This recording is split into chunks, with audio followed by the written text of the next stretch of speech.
alive for next 3 years. Don't die within next 3 years. I guarantee you, I will reach you wherever you are.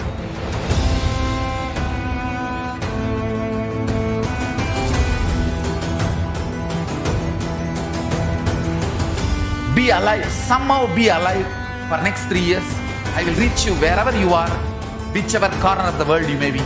I will reach you with enlightenment. It's my commitment to humanity.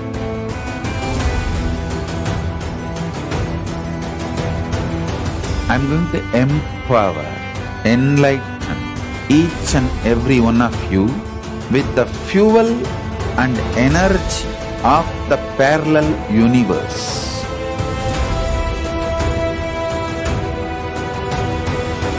I'll infuse this intense supernal effulgence DNA, Tejas, Ojas, Kundalini Shakti into your spine to consciously lift you to KAILASA.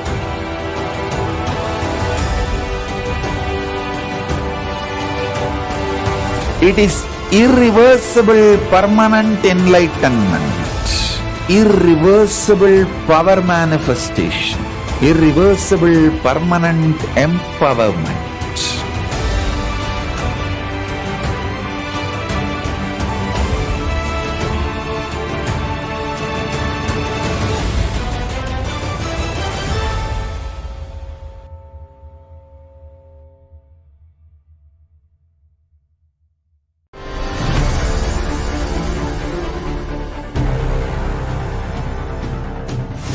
Time itself is nothing but your decision to struggle with the same rut.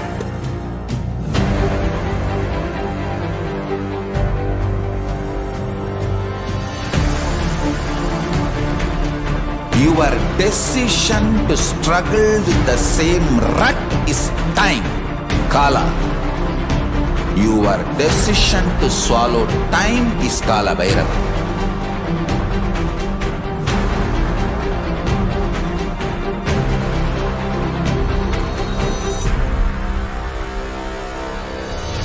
Stand.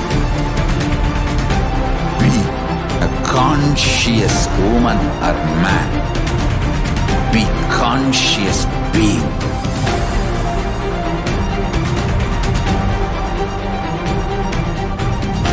Shrink the time through conscious will persistence. Make the future into present by being ferocious with yourself.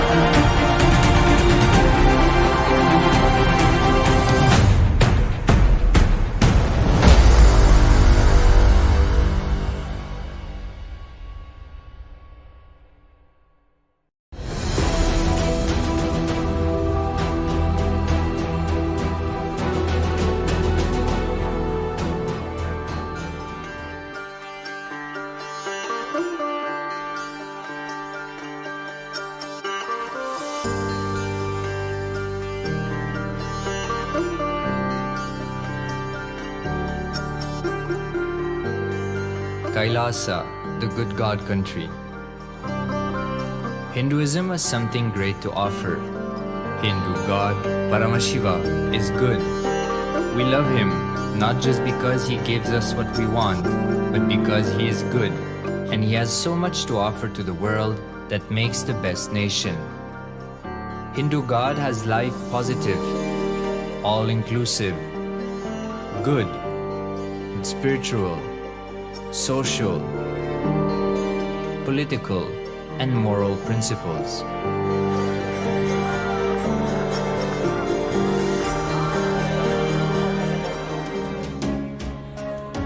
Hindu principles are guaranteed solutions for all the major problems of humanity: resettlement, violence and lawfare, impoverishment, inequality, environmental footprint, pandemic and biowar, disputes, feminist movement, women's rights, child rights, minority rights, linguistic rights, human rights.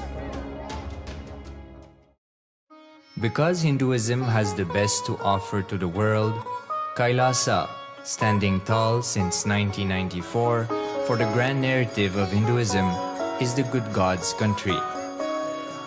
Founder of KAILASA, Paramashiva, and his 1008th incarnation, the Supreme Pontiff of Hinduism, Jagadguru Mahasanidhanam, His Divine Holiness, Bhagwan Nithyananda Paramashivam, is the reviver of KAILASA, the enlightened civilization, the greatest Hindu nation.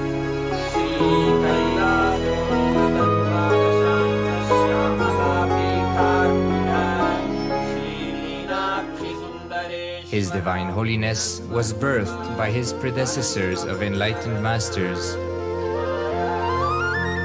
great rishis, munis, siddhas, who predicted and recognized His Divine Holiness, Bhagwan Nithyananda Paramashivam, as an incarnation of Paramashiva, as per the science of incarnation described in Hinduism.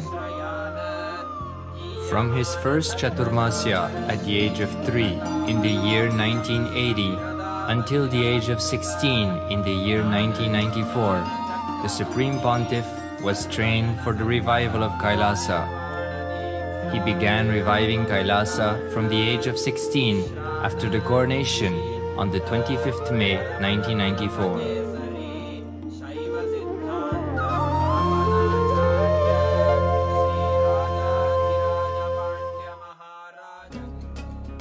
KAILASA that we see today is 26 years of sincere hard work of the reviver and Hindu diaspora all over the world.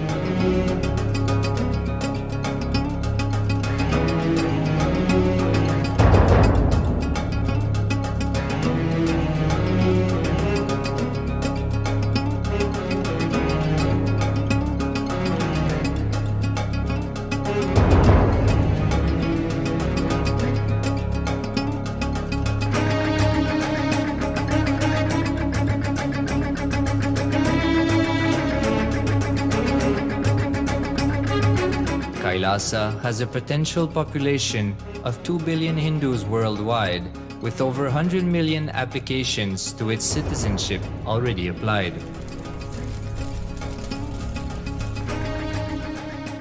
Hinduism has stood over 10,000 years as an enlightened civilization, has been a global beacon of spiritual and timeless wisdom, technology, culture.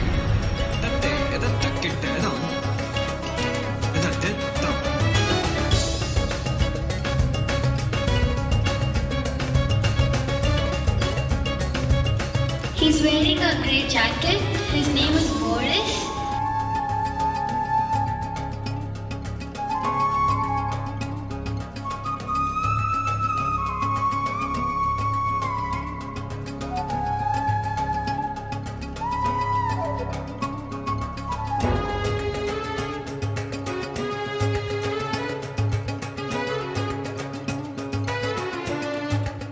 The world's ancient civilization produced more than 40% of the world's GDP.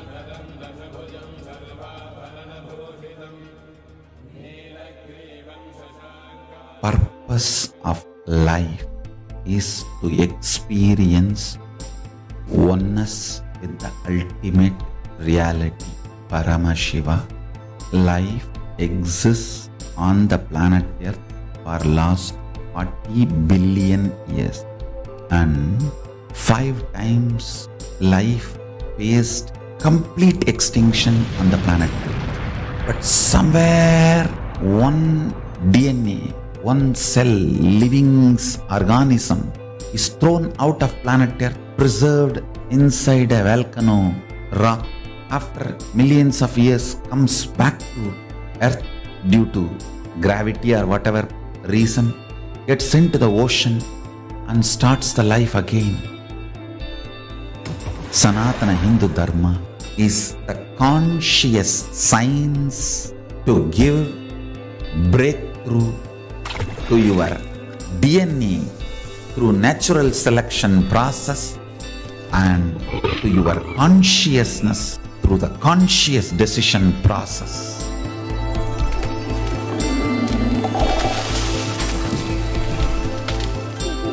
Sanatana Hindu Dharma is a sacred spiritual science. It is not bunch of do's and don'ts. No. Please understand, it is the revelations of sacred truths, cosmic truths, powerful cognition.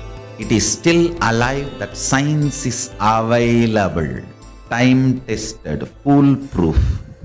This science of living enlightenment is the complete solution for all the problems individual or society or modern day humanity is facing. Then you will understand all the problems of the modern day humanity. Sanatana Hindu Dharma is solution. Whether the terrorism or climate change, natural calamities or man-made calamities, for all the problems humanity is facing, the only solution is science of living enlightenment, revealed by Paramashiva from the Vedagamas in the modern day through this body. I am a Hindu revivalist, not by any revolution, but by evolution and setting model communities. Understand? KAILASA is reviving the ancient Hindu enlightened civilization. Paramashiva manifested this KAILASA mandala, the enlightenment ecosystem and the lifestyle. I am going to revive this whole enlightenment ecosystem, KAILASA, by creating a model KAILASAs all over the world. I will work sincerely and revive this spiritual science, which is the core for enlightenment ecosystem, making you all manifest the state, space, powers, being, superconsciousness and KAILASA of Paramashiva, and making all of us manifest Paramashiva. In a world ravaged by war, ecological destruction, hatred and division, KAILASA stands as a bold vision of human potential, coexistence, organic living, and alignment with nature.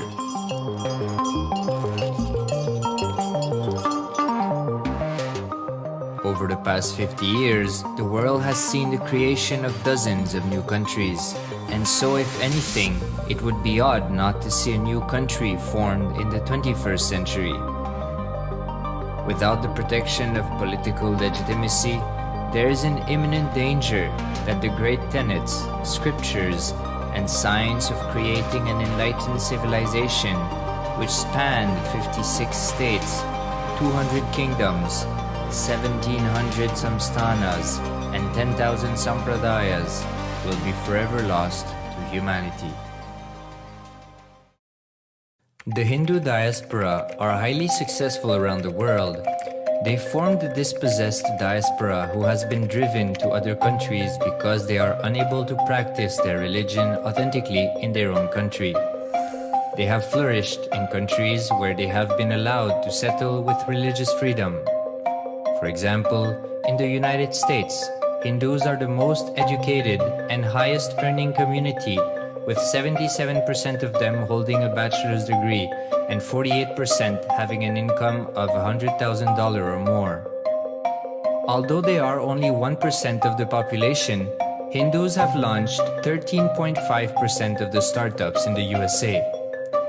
They hold leadership, technical and creative positions in companies such as Microsoft, Google, Facebook, etc. This success has been repeated around the world, in the UK, Canada, Australia, etc. James Kirkup, in his 2015 Telegraph article says, British Indians are not just the most successful immigrant group in this country's recent history, but the most successful group of people, full stop. He continues, more extraordinary than the rise in numbers is how it has taken place so harmoniously and profitably for this country and those in it. British Indians, quite simply, are among the most industrious, accomplished, and credible amongst us. The best of British, if you like.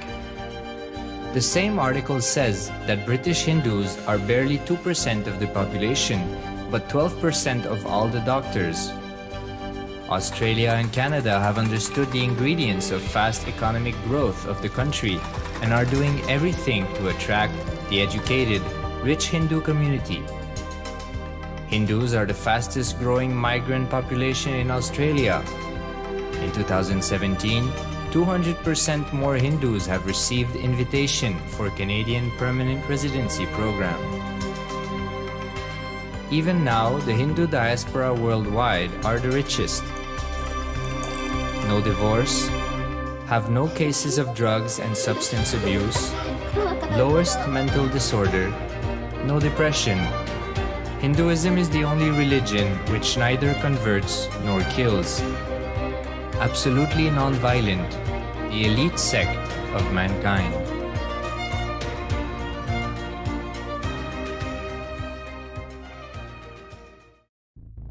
Because the Hindu diaspora worldwide and the Supreme Pontiff are successful in spreading their spiritual Hindu message of openness and inclusiveness against the forces of hatred and exclusivity, they have become the victims of relentless attacks by multi-armed apparatus of state power. Anti-Hindu forces, extremist caste, supremacist militant organization want a one ideology, Hinduism, under their exclusive domain. What they cannot digest into themselves, they systematically delegitimize and exterminate. Lawfare, assassination attempts, character assassination of the Supreme Pontiff of Hinduism, Jagadguru Mahasannidhanam, His Divine Holiness, Bhagwan Nithyananda Paramashivam.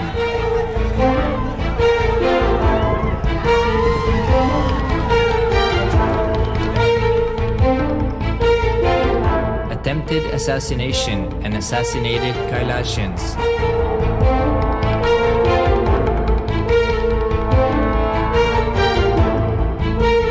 Sexual assaults and rape of female monks of Kailasa. Objectification. Character assassination.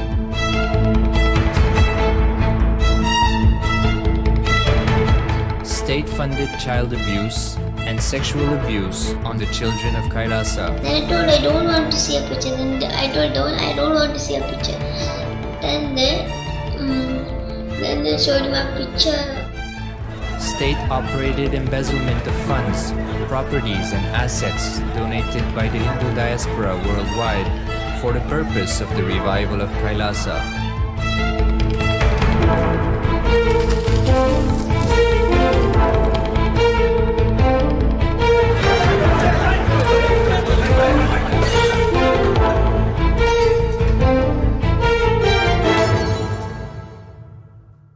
Since 1994, up to until now.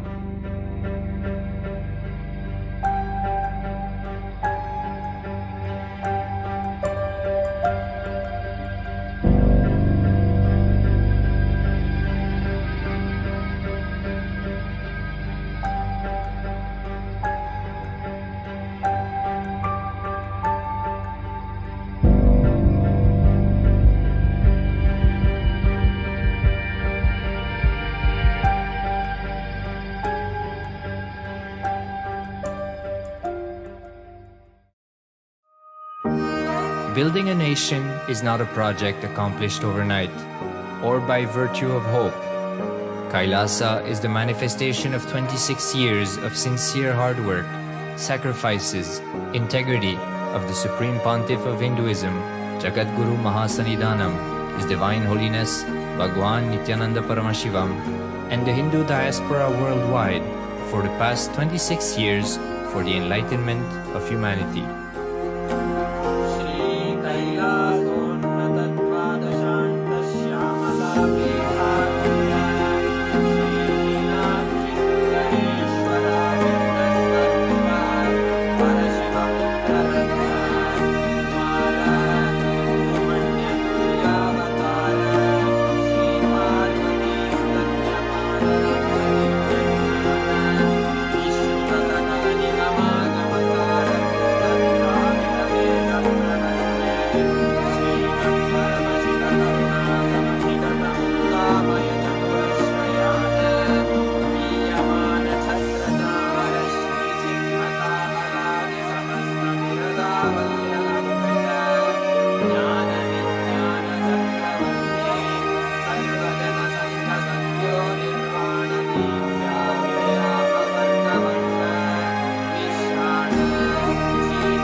Since the beginning of time and space, Bhagwan Paramashiva, the all-powerful, all-pervasive, and all-knowing ultimate superconscious existence, revealed in the Vedas and Agamas, the source scriptures of Hinduism, the truths about himself and the manifested universe and its multidimensional and simultaneously existing dimensions and worlds, also known as parallel universes or vertical time zones.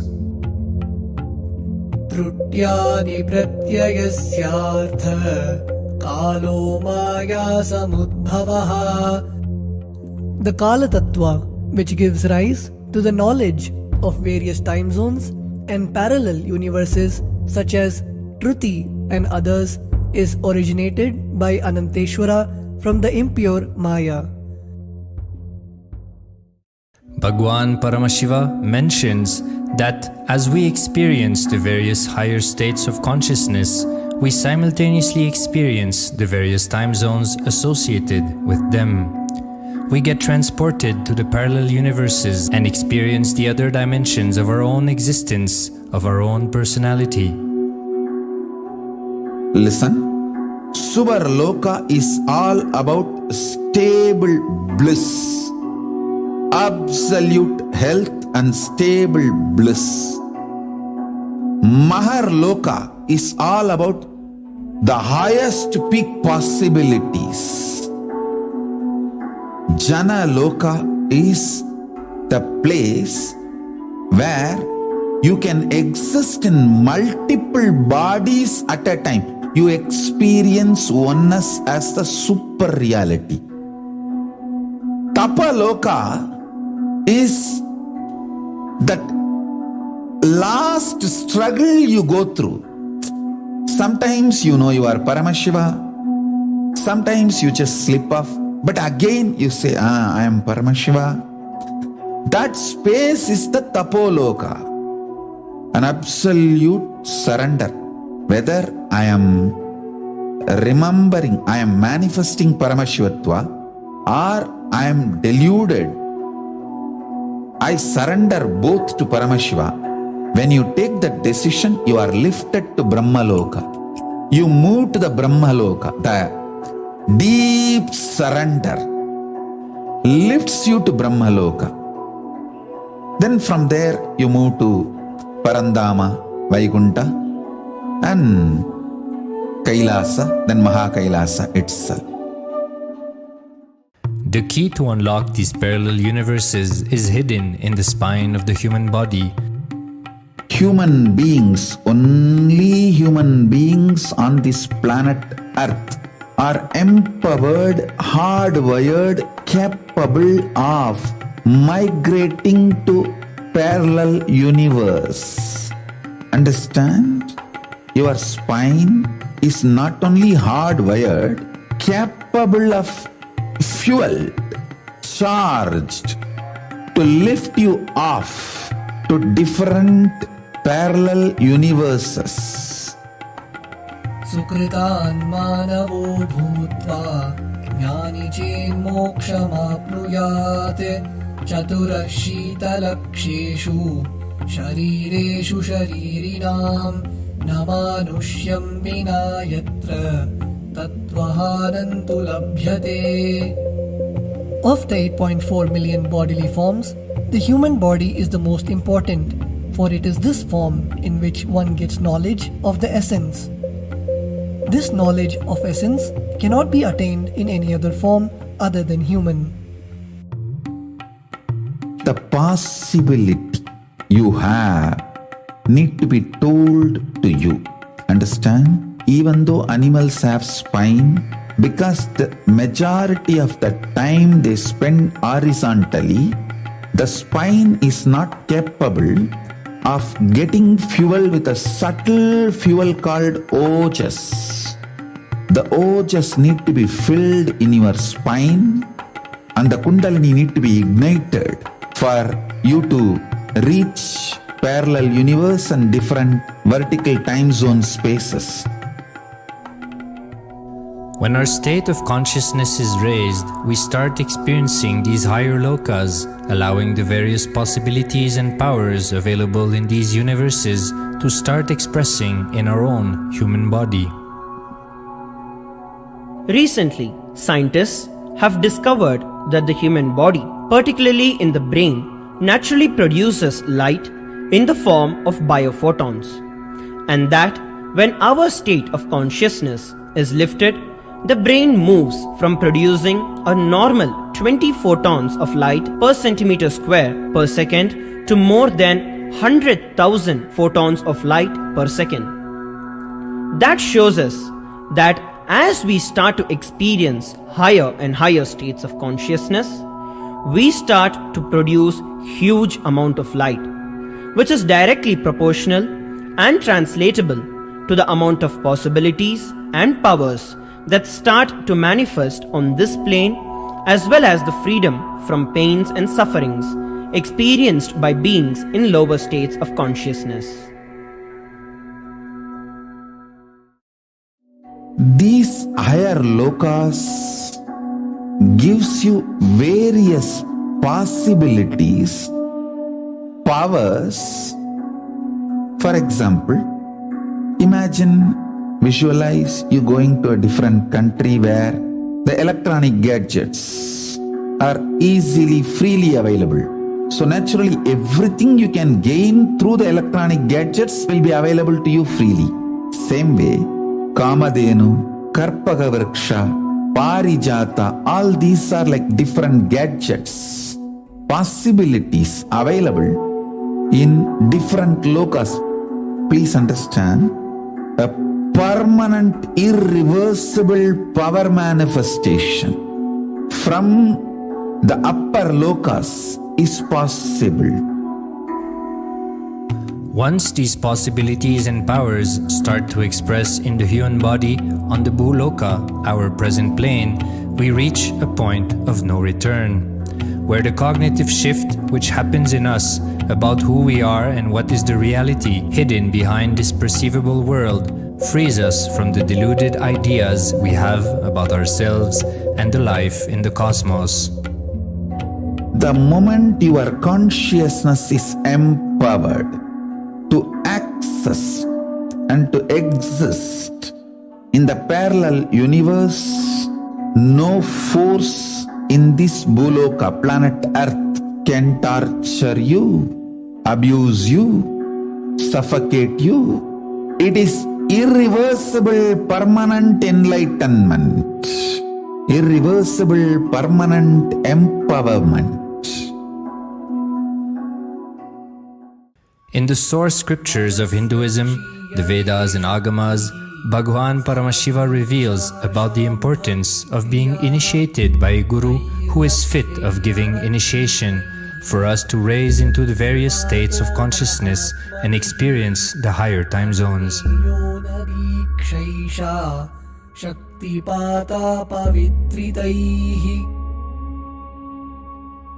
The potency of Anavamala, which veils the innate and essential nature of the soul, is set into the decaying phase by this specific activity.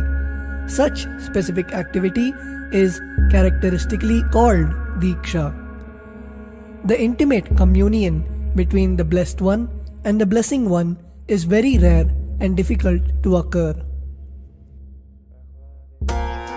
The Supreme Pontiff of Hinduism, Jagat Guru Mahasannidhanam, His Divine Holiness Bhagwan Nithyananda Paramashivam, is the 1008th incarnation of Paramashiva as per Hinduism, living amidst us today.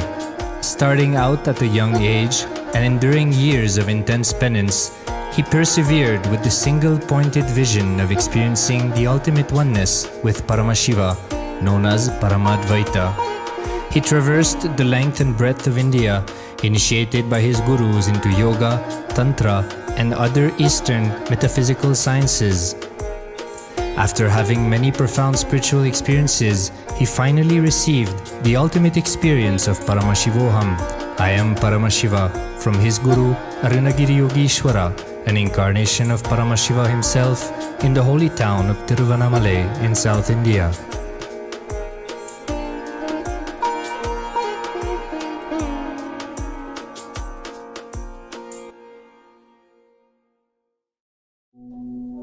The brain is the body's most complex organ, containing more than 100 billion neurons, each of them in chemical and electrical conversation with up to 10,000 other neurons.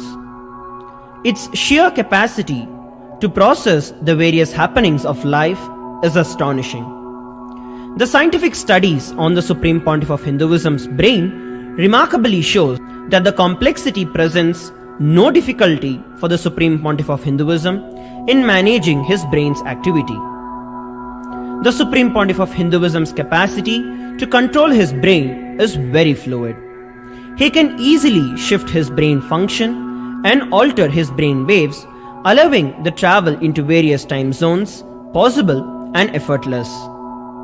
The results from the scientific studies conducted on the Supreme Pontiff of Hinduism show that the human body and brain is able to choose to alter the body and to travel to other dimensions at will. The possibility for people to experience the healing capabilities as well as the higher states of consciousness is an event of immense benefit for humankind. The science of altering the rates and progression of many physical diseases, mental instabilities, and ultimately the superconscious breakthrough has now been made available and achievable for today's humanity. The Supreme Pontiff of Hinduism is a bridge between the visible and the invisible. He is also a bridge between the age-old world of mysticism and the modern world of science and discovery. As brain research continues on a widespread basis, and as we appropriately bring the phenomena of mysticism into the realm of science for further study, we are taking strides on the path of physical and mental health as well as superconsciousness.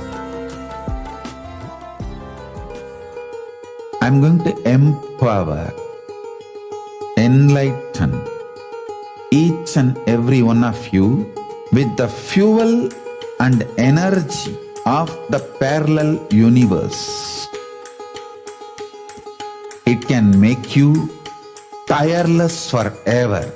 It can just kill the boredom once and for all in your life. It can just make you manifest third eye power right now. You may experience intense levitation right now. You may experience absolute flexibility of the body and complete detoxification, a complete healing right now. There can be multiple possibilities.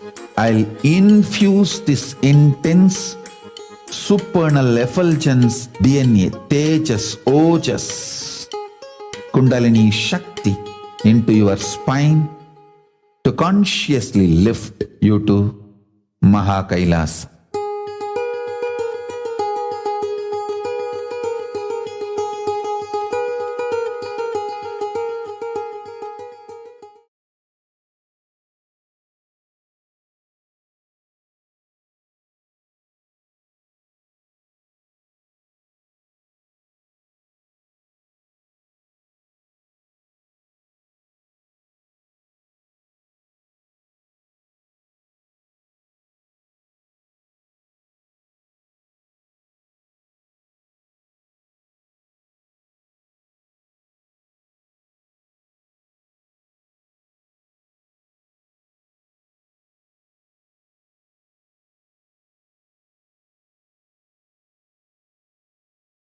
Greater signs of life can be realized with a greater ability to visualize.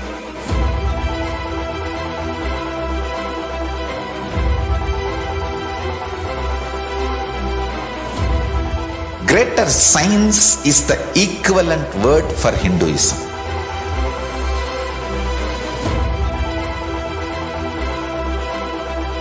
When you understand the greater science of life, greater courage, more possibility. Nithyanandam Paramashivoham Kevalam Jnanamurtam Dvandvadhitam Ganasursam Tattvamasyadiraksham Ekam Nityam Manavacharam Sarvadi Sakshibhutam Bhavadhitam Trigunahitam Sadgurum Tam Namami. We welcome all the devotees, disciples who are watching us through online for this beautiful Venkateshwara Bhava Samadhi Darshan.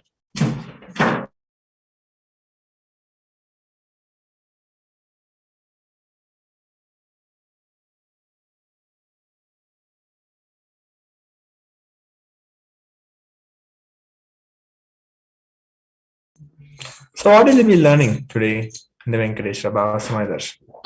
First, what is wealth and abundance?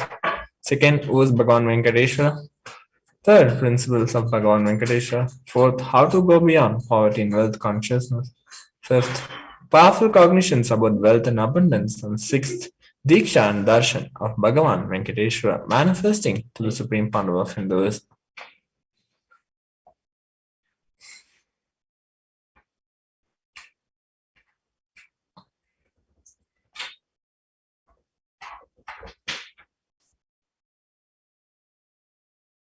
Venkateshwara.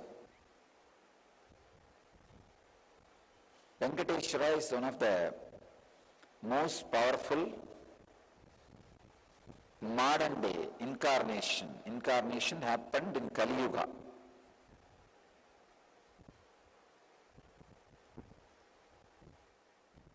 Vishnu came down to Seshadri and Bhudevi took birth as Batmavati and they got married and stayed in the planet Earth with the body at least for 200 years and created a beautiful kingdom, blessing the devotees with wealth, health, all the auspicious things. Finally, decided to stand in Tirumala, making himself available to all the devotees still. Please understand the Tirumala Murti, Venkateshwara's Murti is his very body. It just became stone, that's all. That's why it is life size. The very body, how he is standing, he just became Archavatara. Archavatara means the incarnation to receive all the worship and devotion of the people. So the Srinivasa became Archavatara, standing in Tirumala and gracing the whole world, whole universe, showering wealth, health, and all the spiritual benefits.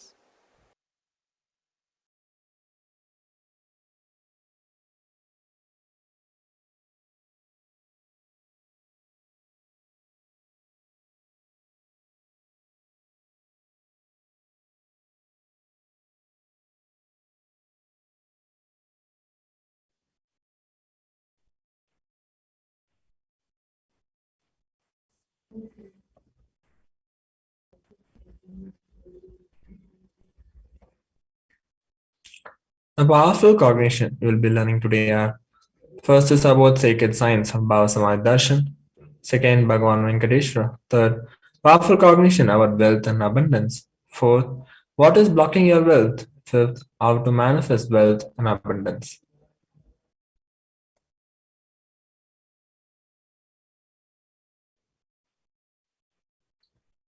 Venkateshwara Bhava Samadhi Darshan taught as per Hindu scripts through the four padas in Agamas. First is Kriya Pada, raises electromagnetic force of your existence and connects you with God. Second, Charya Pada, the lifestyle of living enlightenment, Jiva self, connecting with all dimensions of the world. Third, Yoga Pada, raising a Kundalini and connecting with Paramashivoham. Fourth, Jnana Pada, bringing Paramashiva in your being and making him manifest in you. So, how will you achieve it?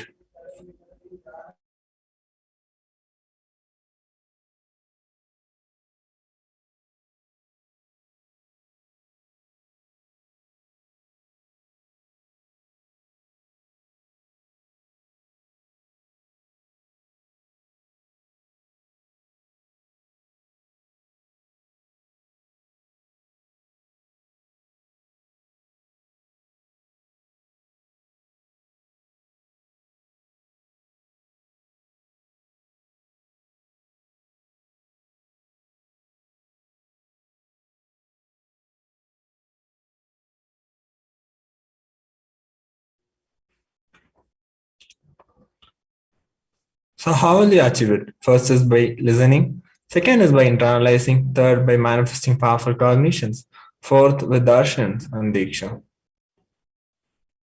So let us learn about the introduction. What is Samadhi? Samadhi means one with the source. Bhava means attitude or aspect.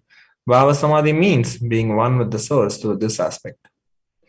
The aspect Bhava you choose, through that Bhava, being one with the source, Samadhi is Bhava Samadhi. Knowing this aspect Bhava is ultimate, Adi, and being in oneness, Sama. With that is Bhava Samadhi. Divine cosmic beings are real and they manifest from KAILASA, the enlightened time-space zone, through deities and incarnations. Divine cosmic beings manifest through Archavatara, deities and temples, through Bhava Samadhi Darshans in age avatars, who are the incarnations. Bhava Samadhi awakens your Kundalini Shakti, which is the latent potential energy in every human being. Awakening of Kundalini Shakti results in extraordinary abilities expressing through us, like third eye awakening, ability to have remote vision, ability to scan anyone's body, levitation, teleportation, and materialization. This influx of superconscious energy visibly slows down the aging process and improves immunity to disease. With increasing levels of coherence, the whole brain comes alive, turning into a superconductor of conscious energies that heal, empower, and transform lives. Having darshan, or even a glimpse, brings lasting transformation in us, cleansing lifetimes of karmas and raising you to the next level of superconscious breakthrough, like hitting the reset button on your being. During Bhava Samadhi Darshan, our neurons mirror that of the avatar. Mirror neurons activate and process all the observed movements or information of the avatar just by seeing. That is, our entire body silently and without movement recreates what is happening. Distance is far away, experiencing the superconscious energy radiated by the avatar. So next we are going to be learning about the Supreme Pandal of Hinduism after a short break. I request everyone to please stay tuned for the next segment. Greater signs of life can be realized with a greater ability to visualize.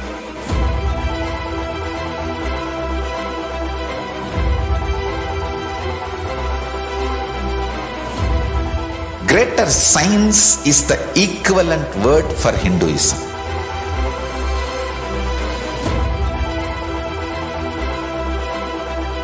When you understand the greater science of life, greater courage, more possibility, more fearlessness, more joy, more bliss.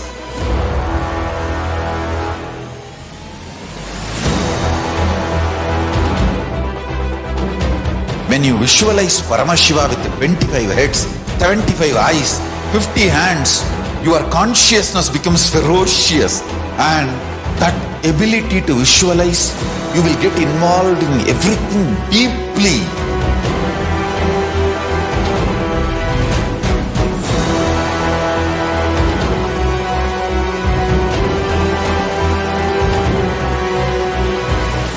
Involved people are the most delicious, most sweet, most beautiful, most juiciest beings of planet Earth.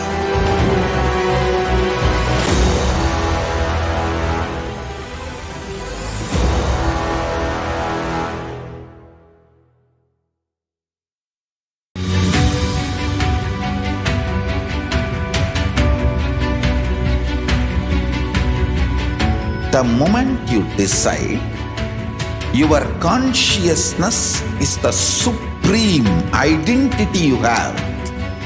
You will not empower your depression, your frustration,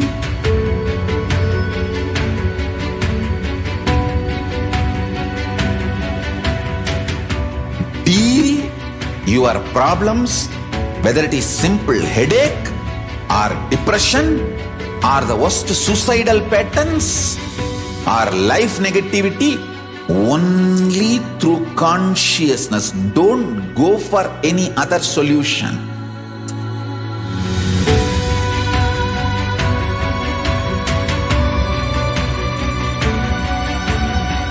Don't keep stupid, toxic, life negative struggles inside.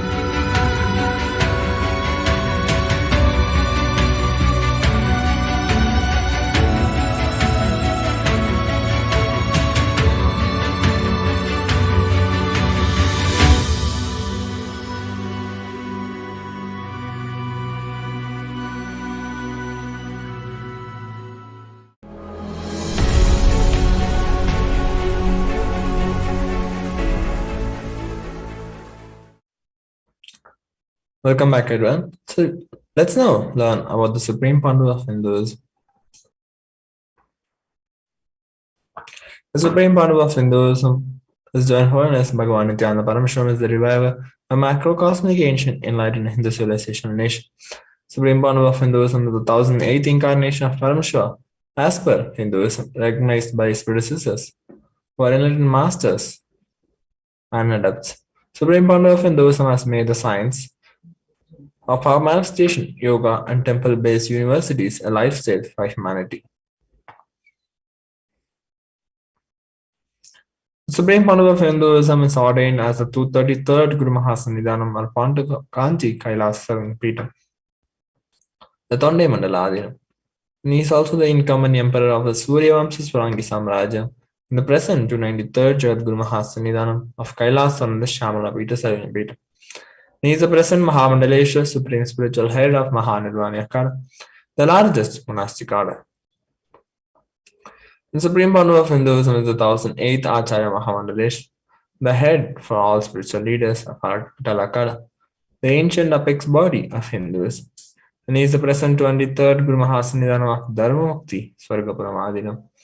And he has been elected as the Supreme Pandu of Hindus by a congregation of 4,000 Hindu leaders or pontiffs. He has been revered as the teacher of Hinduism, most prolific, most viewed, read, and watched. He has authored over 300 books and 10,000 articles in 3 languages, which are English, Tamil, and Sanskrit, that has been translated into 50 languages with over 1,000 titles.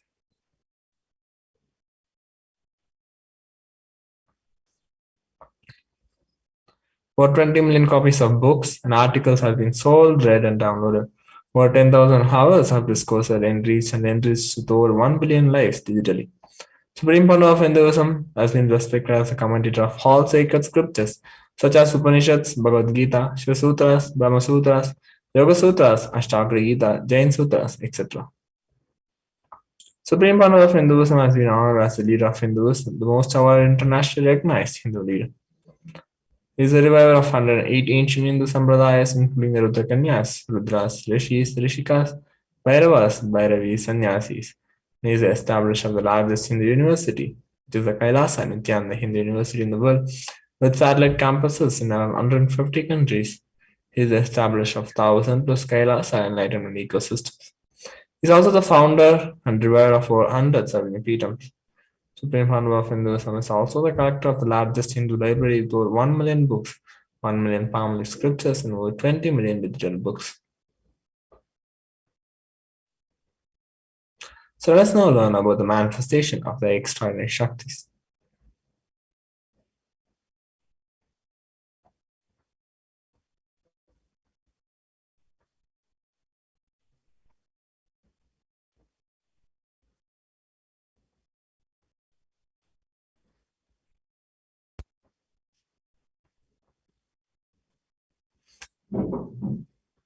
So in today's Bhava Samadhi Darshan, we are going to be getting initiated into the powers of Paramashiva.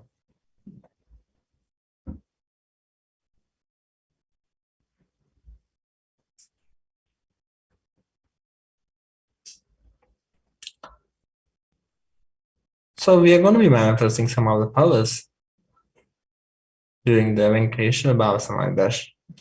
First is third eye, which is the cosmic browsing center located between brows, which upon initiation, one can effortlessly express powers and see through the third eye just as you would with the 2 eyes. Second is through Mahima, the power of altering light. So these are some of the powers which are going to be manifesting. So before manifesting, let us now understand what are Shaktis, which is the power manifestation. Manifestation of powers are described in the Vedas and Agamas are described as a system, method, and a science for human beings to explore the various possibilities and powers and have access to various states of consciousness. Shaktis manifest from the fundamental cognition that you are divine and you need to manifest divine, not that you are a man and you need to reach divine. Here the foundation is you are Paramashiva and your unmanifest recognizes that you are Paramashiva. Even if you have not yet manifested it, understand that is why what Paramashiva is revealing through this body and through this system, through this methodology, and samyama you do on powerful cognition. You manifest only Shaktis, power. Shaktis, which are the powers, not Siddhis.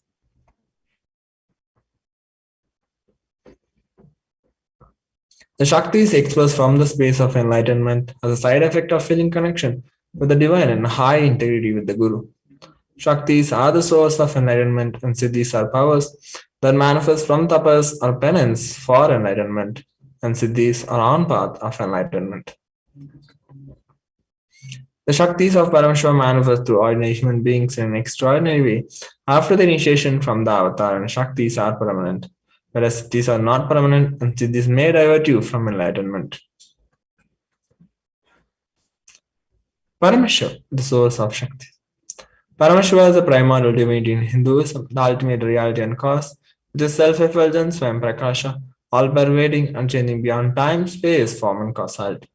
As the fundamental base of Avyakta, the unmanifest and Vyakta, the manifest existence, he performs the Panchakritya, 5 cosmic acts of Shrishti, which is creation, Sthiti, sovereign rulership and maintenance, Samhara, rejuvenation through Bhava, pulling out of delusion, Anugraha, liberating grace for all living entities.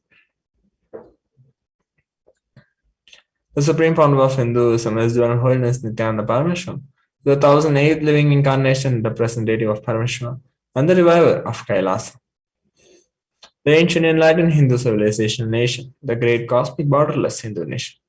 Ever since the beginning of the civilization, the Sanatana Hindu Dharma has been the cradle of enlightened beings and highly advanced sciences.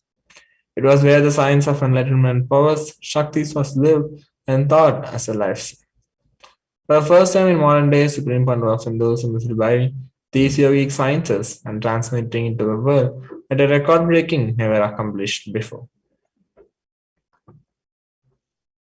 The knowledge and science of manifesting these Shaktis are passed on from one generation to the next through the Diksha, which is the initiation by the enlightened Gurus. Supreme Founder of Hinduism has been recognized as an incarnation at a very young age and was trained and taught these sciences to revive the initiation and knowledge repositories for billions to manifest the science of power manifestation from the disciplines of Vedanta, Tantra, and Sri Vidya, Yoga and Yogic powers, Mantra Shastra, Siddha Vidya, the science of Aushadha, Advaita, Bhakti Yoga, Paramashivoham, and Paramashivoham. So how do we awaken the divine Shaktis in us? Manifesting Shaktis, very ultimate truth, Jnana mapped into our consciousness. Prajna manifests as possibility and power of every being, Prajnana. Diksha is the direct transfer of spiritual energy by an enlightened being through look, word, or touch. The traditional Vedic book Navaratneshwara states, Sarva samapi dikshanam muktihi phalamakhanditam avirodhat bhavantyeva prasangyastu bhuktayah. The main benefit of all initiations is moksha, enlightenment. As a side effect, health, wealth, leadership, and well-being happen. And in Rudrayamala Tantra, Shiva says, Devi diksha vihinasya na siddhihi na cha sadgatihi tasmat sarva prayatnena guruna dikshito bhavet. The one who is not initiated does not attain liberation nor a better future. So by all efforts, one should get initiated by Guru. What is the science of initiation? Neuroscience has proved that the process of initiation floods the brain with energy. This is the superconscious energy of Kundalini, our own highest inner potential energy. As the Kundalini flows from the thalamus to the cortex, it sets up a powerful energy loop within the brain, which awakens the latent non-mechanical parts which we have never used before. With increasing levels of coherence, the whole brain comes alive, turning into a superconductor of conscious energies that heal, empower, transform our lives, bliss and fulfillment. Initiation creates high awareness, visualization, creativity.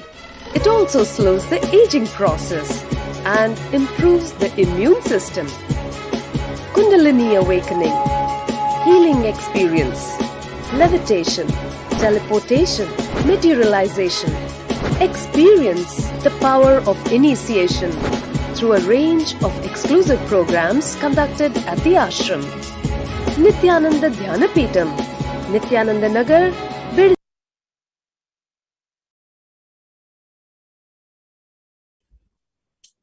The science of power manifestation is authenticated through the four aspects of evidences or pramanas. First is through Shastra Pramana, the eternal unchangeable truths revealed in the source scriptures. Second is through Apta Pramana, experiences and results of Aptas, or authorities of Hinduism, the Vedic rishis and scientists who time tested and verified the science. Third is the Atma Pramana, or account of Supreme Power of Hinduism, Nithyananda Paramashivam, this million avatars, personal experience of power manifestation. Fourth is the Pratyaksha Pramana, or empirical evidence from observation and scientific experimentation.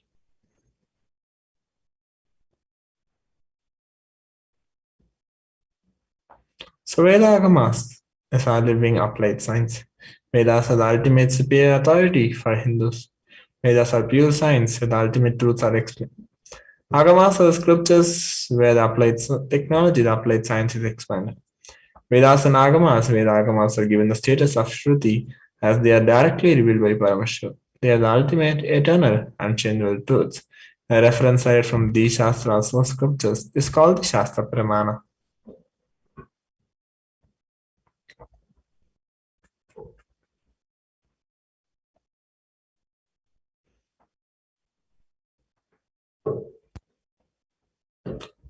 So we're going to be learning more about the Venkateshwara Bhava Samadhi Darshan after a short break. I request everyone to please stay tuned for the next segment.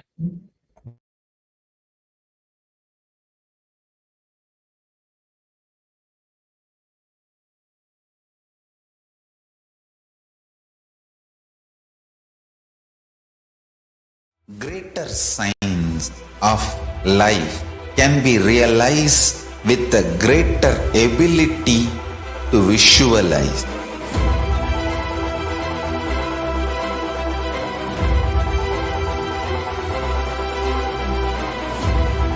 Greater science is the equivalent word for Hinduism.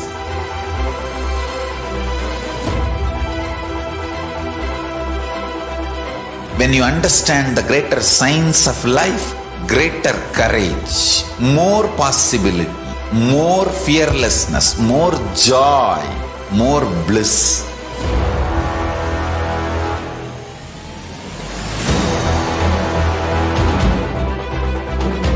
When you visualize Paramashiva with 25 heads, 75 eyes, 50 hands, your consciousness becomes ferocious, and that ability to visualize, you will get involved in everything deeply.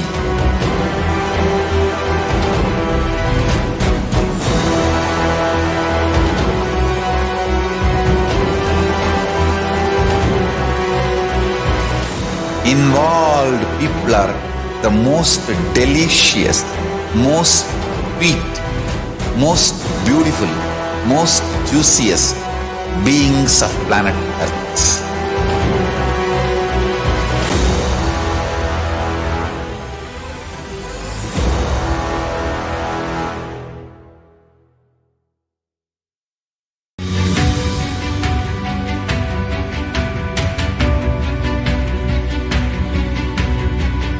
The moment you decide, your consciousness is the supreme identity you have.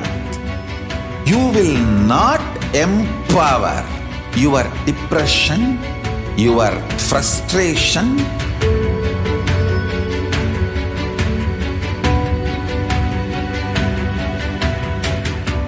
deal your problems, whether it is simple headache or depression or the worst suicidal patterns or life negativity, only through consciousness. Don't go for any other solution.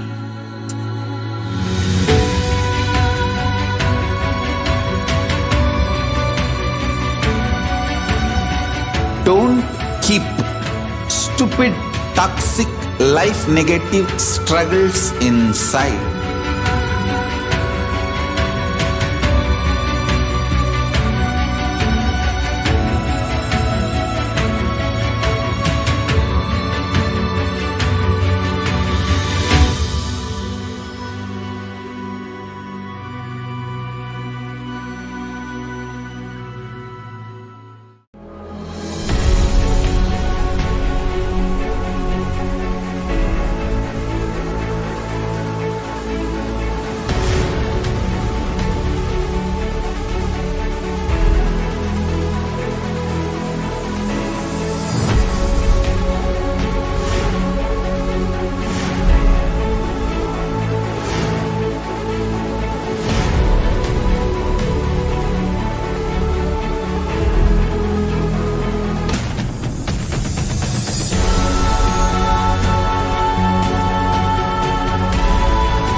Just be alive for next 3 years. Don't die within next 3 years.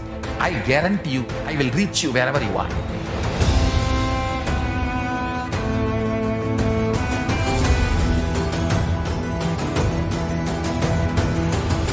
Be alive, somehow be alive for next 3 years. I will reach you wherever you are, whichever corner of the world you may be. I will reach you with enlightenment. It's my commitment to humanity.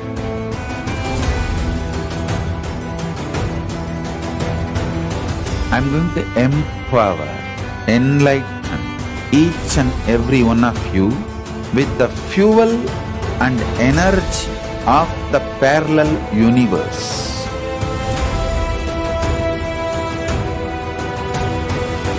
I'll infuse this intense supernal effulgence DNA, Tejas, Ojas, Kundalini Shakti into your spine to consciously lift you to KAILASA.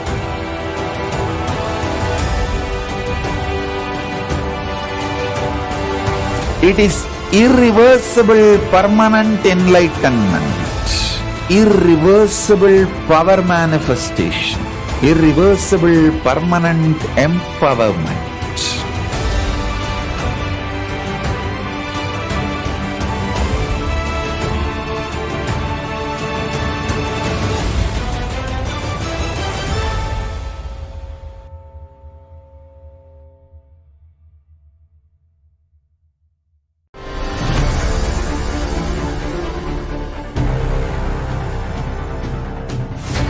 time itself is nothing but your decision to struggle with the same rut.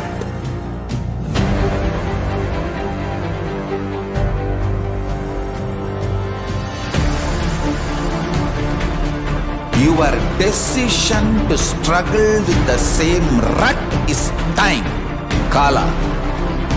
Your decision to swallow time is Kala Bhairava.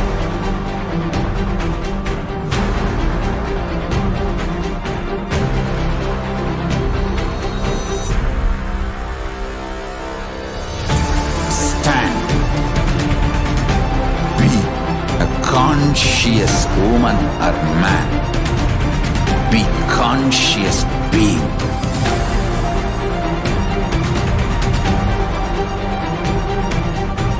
Shrink the time through conscious will persistence.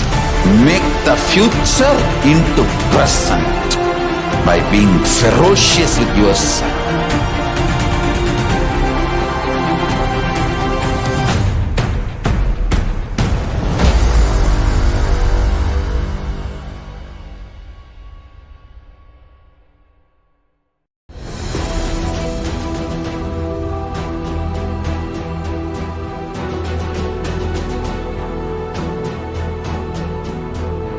Your consciousness has power at this moment to swallow, digest, clean up all negativity and all toxins.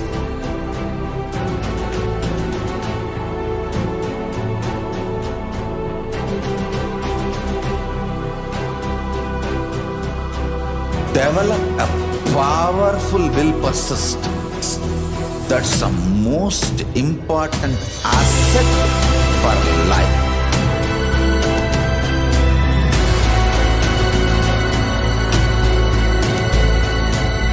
I am not giving you some life positive blah blah. I am giving you the facts of life. I am triggering your consciousness.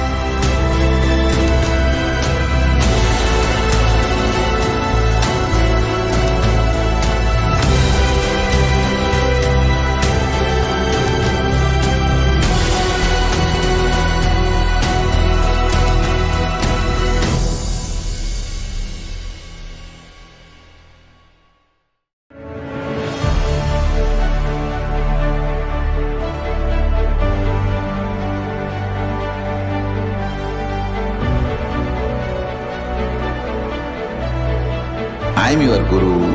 I will make you enlightened. It's my commitment.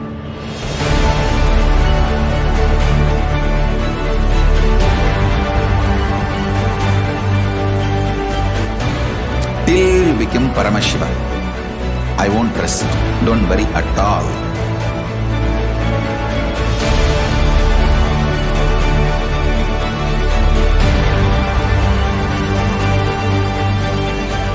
To all my disciples, I give you this as a boon.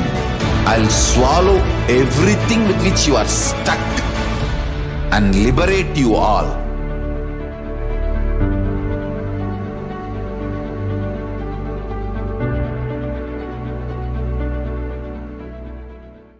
Greater signs of life can be realized with a greater ability to visualize.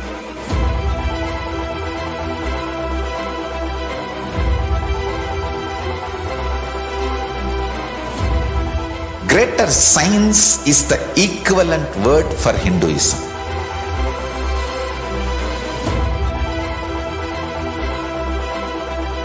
When you understand the greater science of life, greater courage, more possibility, more fearlessness, more joy, more bliss.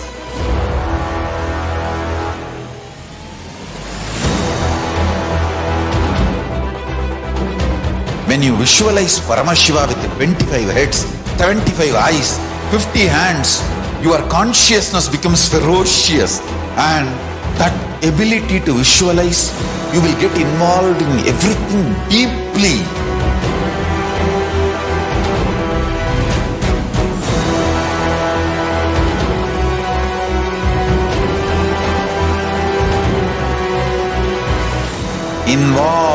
people are the most delicious, most sweet, most beautiful, most juiciest beings of planet Earth.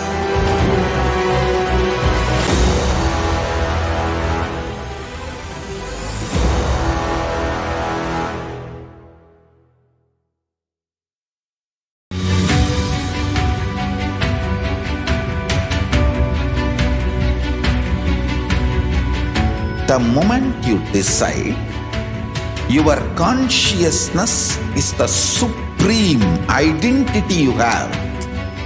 You will not empower your depression, your frustration,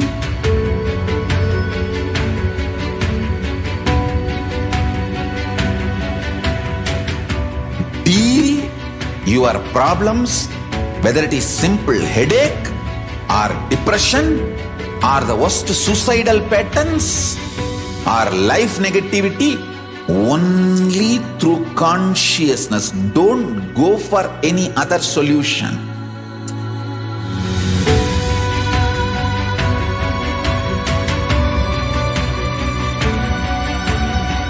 Don't keep stupid, toxic, life negative struggles inside.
Welcome back, everyone. So now we are going to be seeing the world today versus the Kailasa today.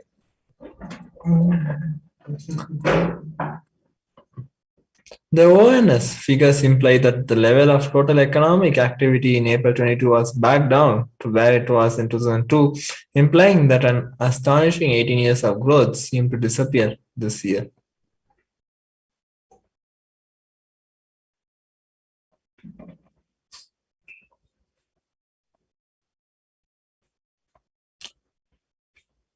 Now we're going to be seeing and learning who is Bhagavan Venkateshwara. Venkateshwara is one of the most powerful day incarnation happened in Kali Yuga. Mahavishnu came down as Sheshadri and Bhudevi took birth as Padmavati and they got married and stayed in the planet Earth with the body at least for 200 years and created a beautiful kingdom, blessing the devotees with wealth, health, and all auspicious things. He desired to stand in Tirumala, making himself available to all the devotees. Venkateshwara just became deity. The very body how he is standing, he just became Archavatara. Archavatara means the incarnation. in the form of deity to receive all the worship and devotion of the devotees. So Srinivasa became Archavatara, standing in Tirumala and gazing the whole world, whole universe, showering wealth, health, and all the spiritual benefits. Venkateshwara has Sri Devi Meena Mahalakshmi, the goddess of wealth and prosperity, within his chest. There is one jewel which Bhagavan Venkateshwara is wearing, which we are still not able to put any value for it. On Venkateshwara's right chest, he is having the world's costliest jewel. He wears it on the Vaikuntha Ekadasi on the Srivatsa. That jewelry is called Vaidurya. Vaidurya diamond if it is at least 1,000 years old, older than the diamond.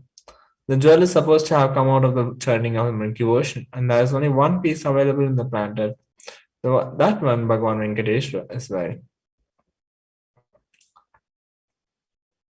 The power of the energy field of Tirupati. Ramanuja was a great enlightened master and was staying many days in Tirupati Tirumala with his disciple. One day Ramanuja was getting ready for pilgrimage packing his bag, some food, walks all the way full day along with his disciple. Evening they reached the downhill and they opened their food for eating. They found a lot of ants in the food. The disciples have started cleaning all the ants. Ramanuja just stopped. No, don't do. He just packed the whole food safely. Not leaving one ant, walked back all the way up a hill without having any food, especially in the night. And all the disciples were wondering what has happened. After going to the top of the hill again, Ramanuja opened the food and said, now leave the ants here because we don't know how many janmas, lifetimes they meditated and did punya to take birth in the presence of Tirumala, the energy field of Venkateshwara. We have no right to take them out of this energy field and leave them somewhere else. When masters become deities, siddhas come to live around in their presence. When deities become masters, naturally all siddhas, all the higher beings come to live around them.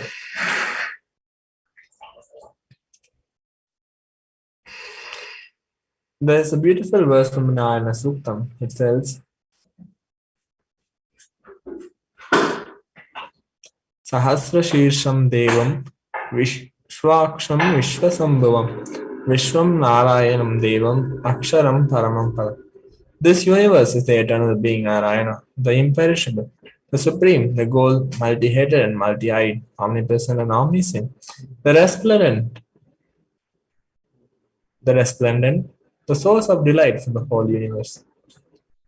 This is a beautiful Apta Pramana. Brahmanda Purana also contains Sri Venkatesha Sahasranama, 1008 names of Lord Venkatesha, which occurs as a conversation between Sage Vasishta and Sage Narada. And also Venkatesha Astola Stotram, 108 names of Lord Sri Venkatesha. The Apta Pramana goes, Venkateshwara is the muscle memory of his divine fullness. From the words of Bhagavan Sri Nithyananda Paramashivam.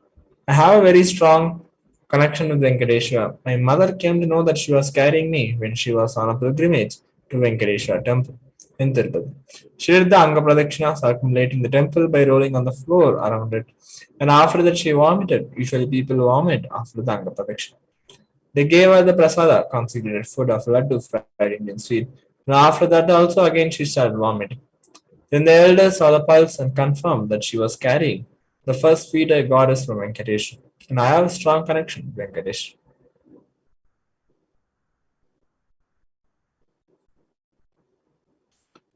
So let us look at the benefits of worshipping Bhagavan Venkateshwara.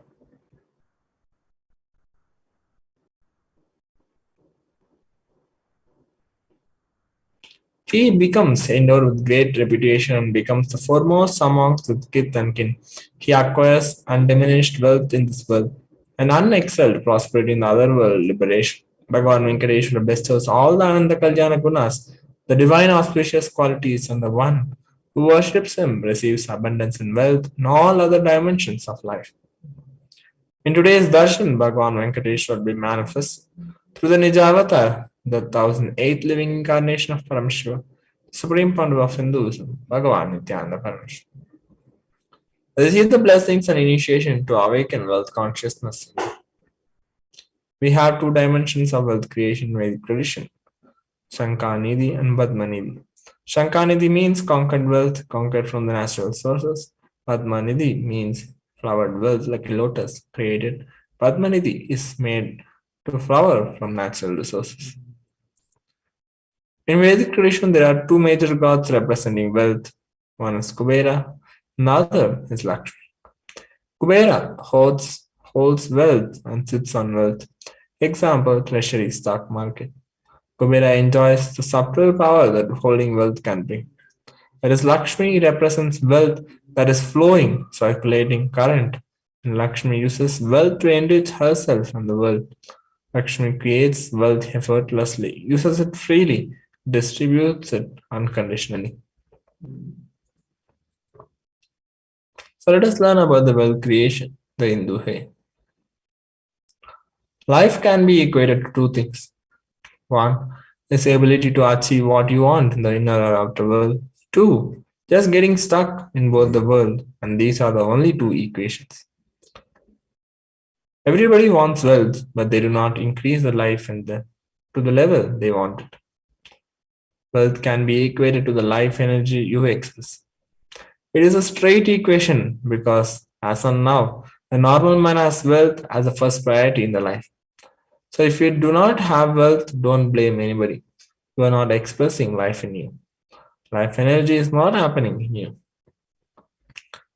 Creating wealth is intrinsic part of our life. Krishna says very beautifully in Gita, Gahano Karmano Gati. The universe by its nature works. If you have at least the goal of creating wealth, you will be creative, your energy will be channeled properly. The first priority in life should be for moksha, enlightenment. Until that happens, the second priority can be creating wealth.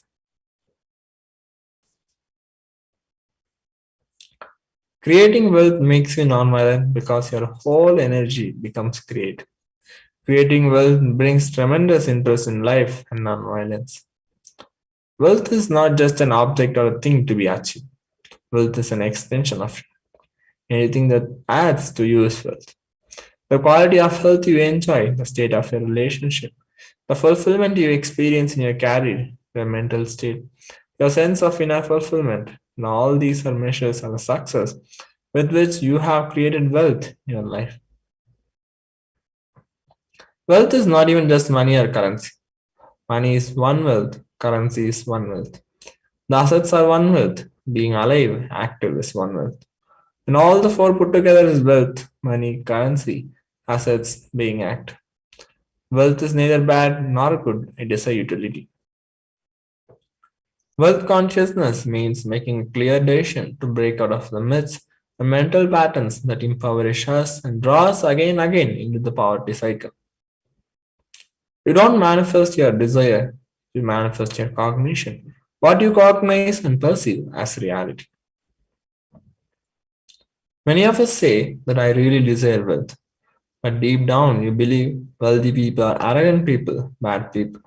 They do a lot of wrong things, and if you believe wealthy people are arrogant and bad, wrong, they do many wrong things, they exploit others. If you have that belief, then how are you going to manifest wealth in your life? Your perception is the material out of which your reality is made. If you desire wealth, but you believe, perceive, cognize wealthy people are bad or wealth is too much responsibility, naturally you will not manifest wealth in your life. The gap between your desire and your perception is called the mental patterns. So let us look at all the beliefs you carry about wealth. Some of the common beliefs are wealthy people are arrogant and bad people. So if you carry deep resistance of wealth leading to, you will not accumulate wealth, and even if you accumulate, you will carry guilt of having wealth. The truth is, arrogance does not come by wealth. Arrogant people will be arrogant whether they have wealth or not. Arrogant means behaving as if you are more important than or no more than other people. But we wrongly associate wealth to arrogance, create a pattern and start hating wealth as well. The same way we hate arrogance. Poverty is good. Deep inside us, we label poverty as good quality. We feel reverence and respect for poverty. How are we going to generate wealth then? Then handling wealth is more responsibility. We may feel uncomfortable, whatever I want, I'll not get it. Maybe you came to this conclusion by looking at some wealthy people who do not have any time for themselves.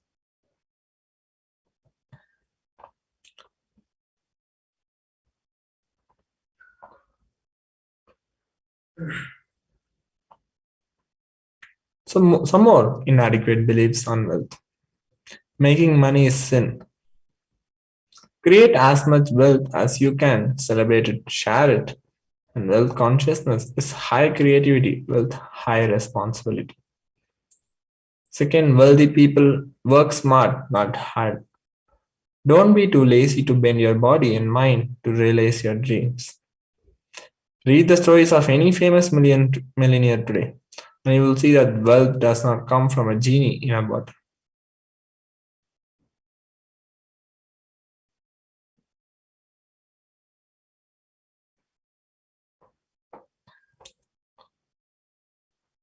And to wealth to acquire, you have to be worthy of it. No, wealth serves those who are wealthy in their very consciousness. Anything you cognize, you create a certain energy field about your cognition. You attract situations, people, everything around you to make that cognition into reality. And all you need is will persistence. Your decision, you're not going to give up. Your intention is will persistence. Your mental patterns goes on affecting you. But you always tell, I am too busy to repair myself. It is like sitting in a broken car and go on be rotating the handle or pushing and pulling the gears. Do whatever you want, you are not going to move 1 inch. And if somebody says, why don't you repair your broken car? You are not moving. No, I am too busy to repair. I can't get down now and repair because I'm hurriedly going to someplace. That is utter stupidity. You may be desiring to have wealth, but you may not be believing, perceiving, recognizing it is as your responsibility. The first and foremost important step we need to do is create an energy field of attracting wealth.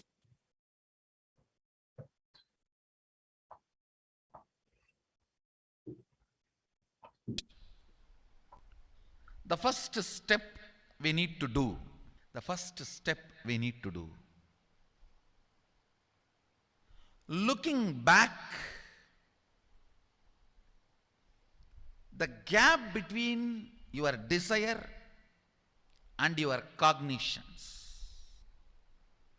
how you started perceiving wealth, money, how you started perceiving. I can tell you a small story. First time, how I was introduced to money and started interacting with money. I still remember my 3rd birthday. My father has given me a Ganesha who actually ate food. If you have read my biography, you would have read the incident.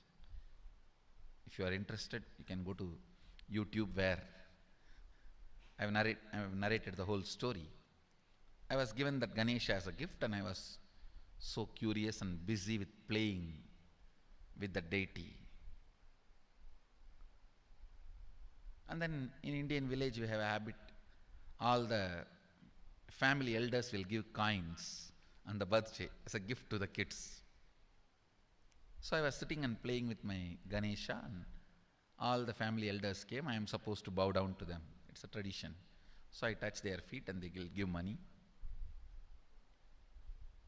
A lot of money got collected. Must be some 70-80 rupees. In those days it's a big money. And for a kid it's a too big money. And it was too much of coins and notes, so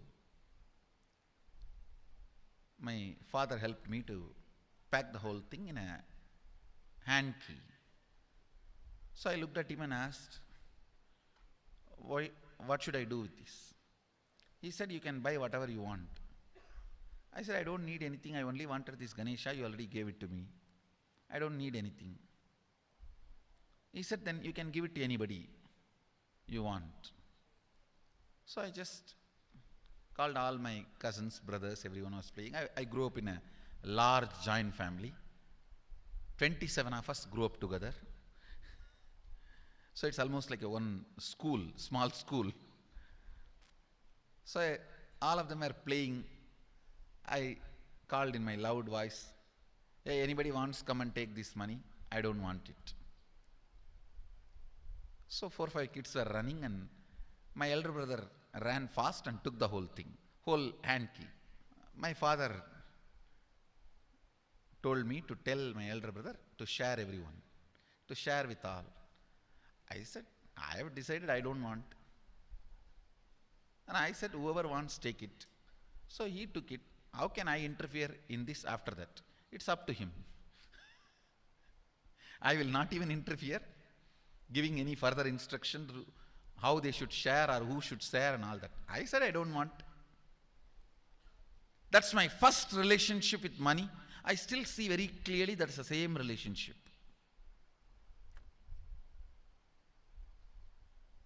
Still I don't touch money. I don't handle. Never felt the need. Anyhow, I am not saying this should be your pattern or this should be your...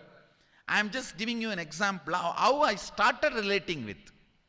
So now dig out how you started relating with money. That was actually my completion with money. I touched first time money only to give dana. Still I am doing the same thing. Still I touch money only to give dana. How you cognized money, wealth, what all your perceptions and beliefs and cognitions about money. Let's dig out. Let's get them out first. The moment you remember money, does it bring tremendous pain, suffering, impossibility, all that in you? What is the emotion or energy it invokes in you?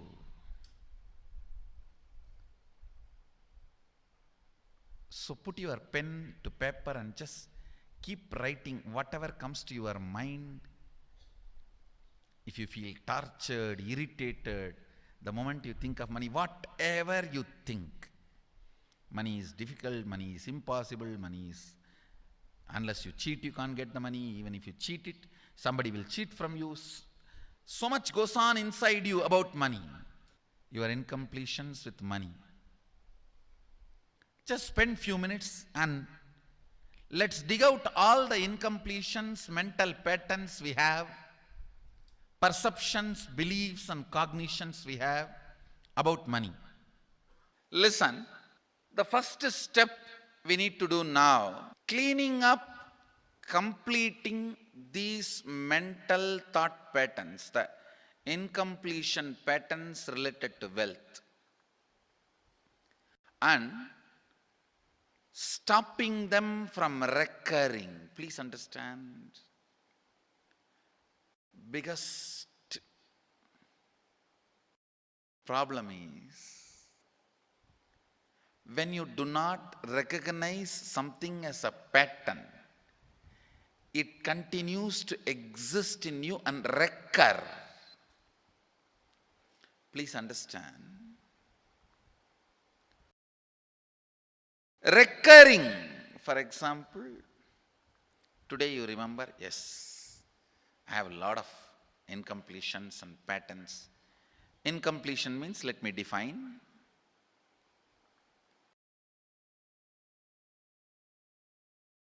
Your past sitting in your present, not letting you live your future is incompletion.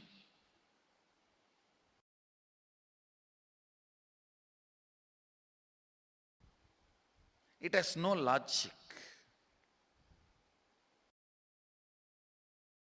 Because you lost love of somebody, you decide never to love again. It has no logic.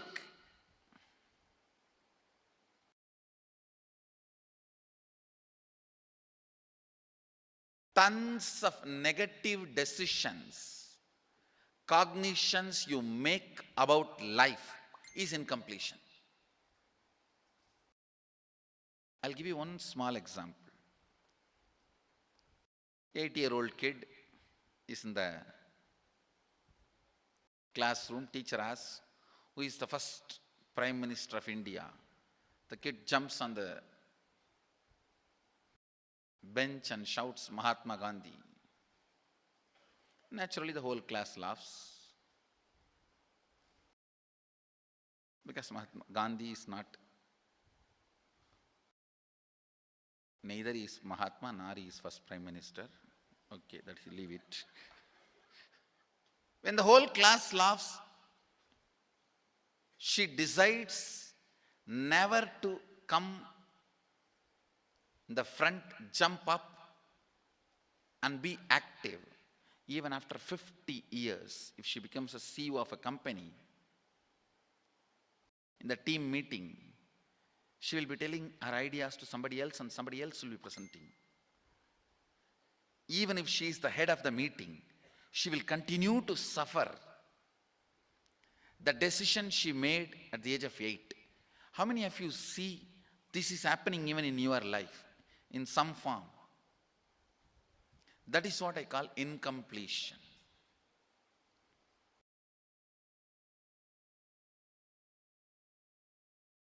Understand, there is a very powerful science by Sadashiva in Agama. Sadashiva is the first Guru, Adi Guru. He explains in Agama, of course, the moment I utter this word, many will have many questions. What? Sadashiva?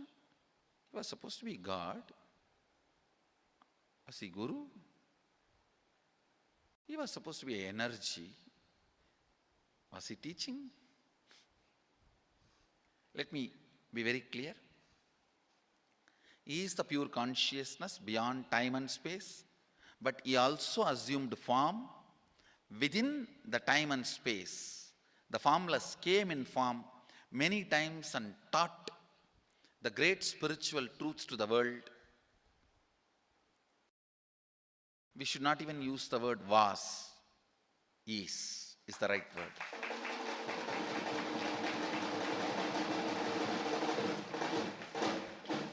He gives a beautiful science of completing with this incompletion patterns, known, unknown. Understand, if you know the reason for certain pattern, it is called known pattern. If you don't know, it is unknown pattern. Sometimes you will have a heaviness, suffocation, but you don't even know why.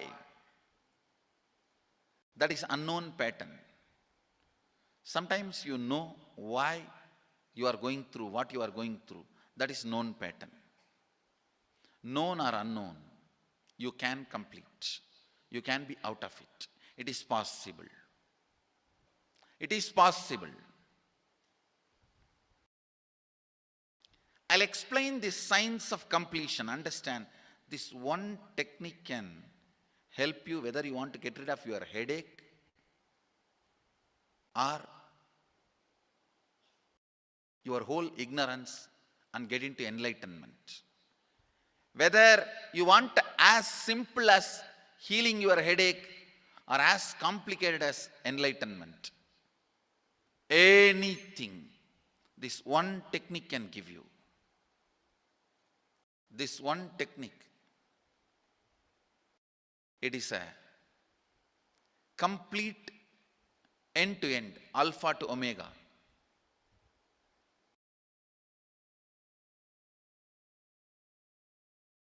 It's from Sadashiva directly. In the Agama, 94th verse, 22nd technique. The chapter is called Shivajnanopanishad and also called as Vijnana Bhairava.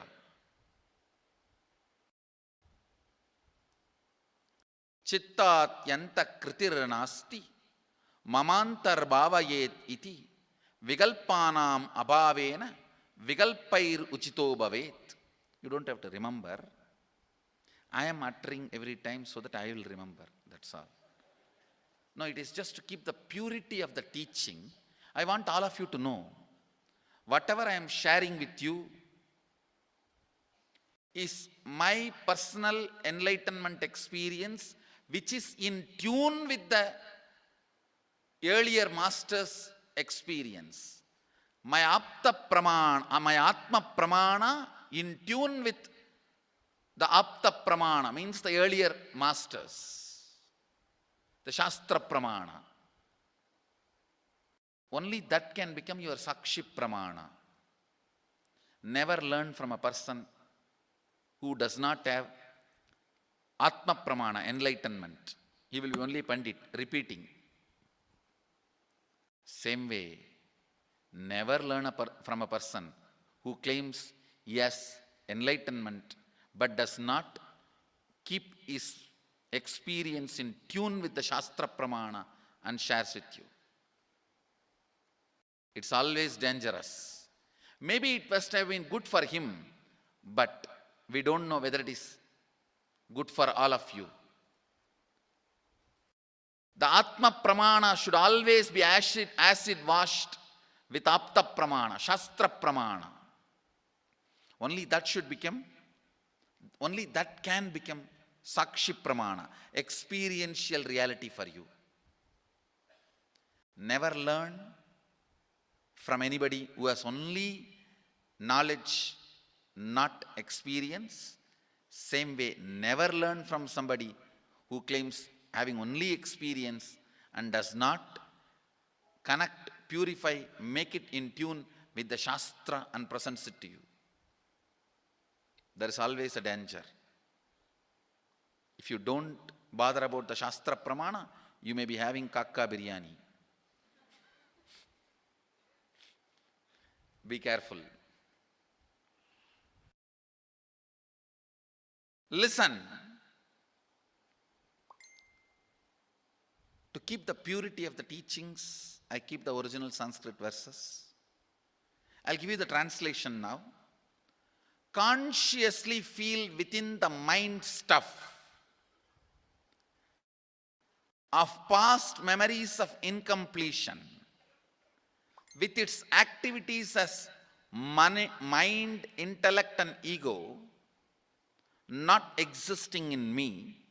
By contemplating this way in your inner space, disidentify from the past impressions and memories of completion. Put your active attention at the space of past happening. Relive these imagined impressions and memories of incompletion. Then the mind stop having fully ceased from its present characteristics of forming thought patterns and cognitions is complete. Thus you become complete and achieve the original space of complete completion. Listen. Now I will explain. I have read out the translation. I will explain what to do.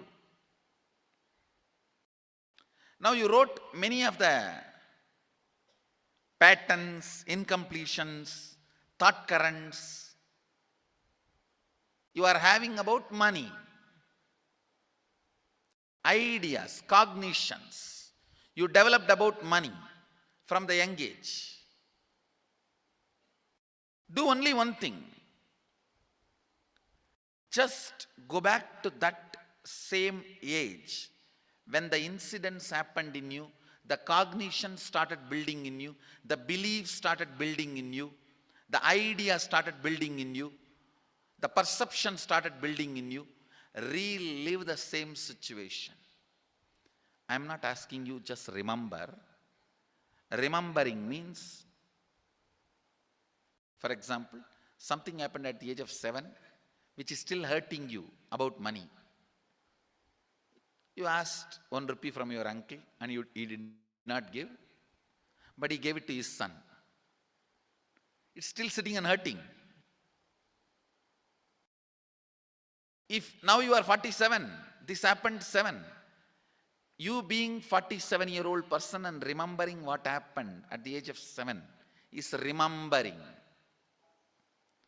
Forget you are 47. Forget who you are now. You may be having millions. Just become that 7-year-old who asked and did not receive. For you, that 1 rupee must have been almost life. I have seen people, they develop even wheezing when they were not given as simple as a chocolate or a ice cream by their friend or family or brother. I have seen. Because for a child, it may be life. Just go back, forget who you are now. Become that person. When that incident happened, relive. Just see what has happened at that time. You will see many of the unknown, suppressed emotions will break. And I tell you, many diseases will be healed. I have seen people walking out of tumors, cancers, asthma, wheezing, just by completion. Because many of your diseases have their roots in some of the incompletions of the past. When you relive, many pain parts in you breaks. Pain bodies collapse. The pain patterns melt down, which completes many other issues which you don't even remember. I have seen when people do completion, to complete the wealth-related incompletions, suddenly they get into health, because the same incompletions which created wealth issues only were creating health issues. When they melt down, people become free even from both. Listen carefully. I'll repeat once more. Now you would have written so many patterns, incompletions, thought currents, ideas, cognitions. Take few minutes. Go back to each incident, each pain, each hurting. Relive. Relive. Relive. Don't justify what happened. Don't try to console yourself. No consolation will work. No justification will work. Neither help others nor try to help yourself. Just relive. I have seen when somebody has tears, others try to console. No, relax. You are not more compassionate than me. Let me do that job. You don't interfere in my job. Let you just go through. Even you don't try to console yourself. That is not going to work. If something has to break inside, let it break. It's okay. When you relive, the powerlessness, incompletion, loses power over you. I'll guide you step by step. And I commit with you, I'll lead you all to completion. And I know how to awaken, trigger the incompletions in you and break them. Help you to relive and relieve. I am supporting all of you. Have courage. Let's clean up.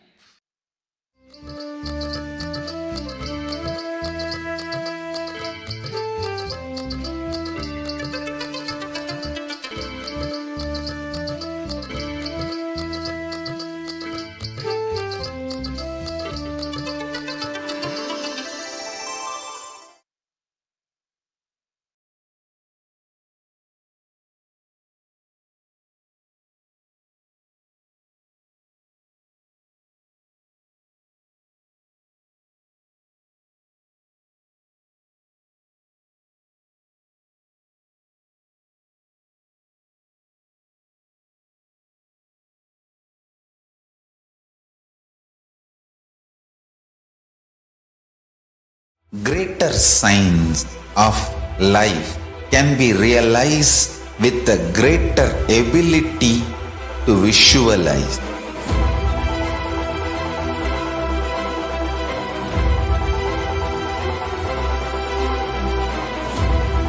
Greater science is the equivalent word for Hinduism.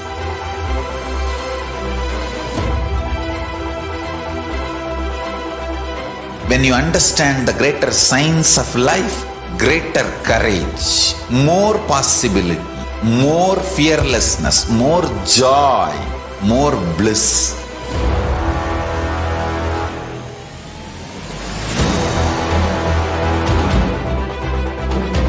When you visualize Paramashiva with 25 heads, 75 eyes, 50 hands, your consciousness becomes ferocious, and that ability to visualize, you will get involved in everything deeply.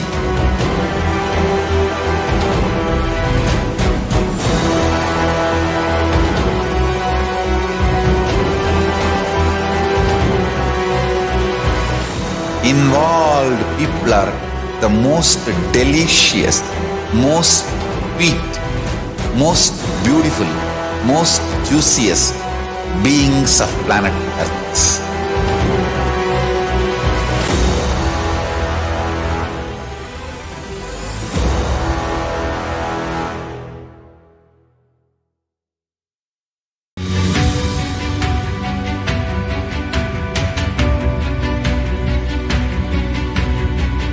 The moment you decide, your consciousness is the supreme identity you have. You will not empower your depression, your frustration,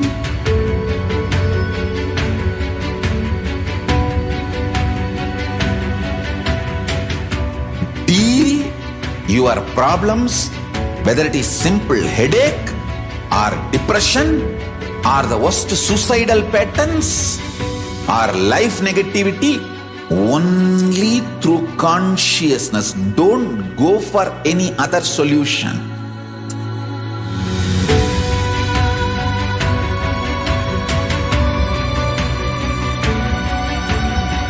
Don't keep stupid, toxic, life negative struggles inside.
Just be alive for next 3 years. Don't die within next 3 years. I guarantee you, I will reach you wherever you are.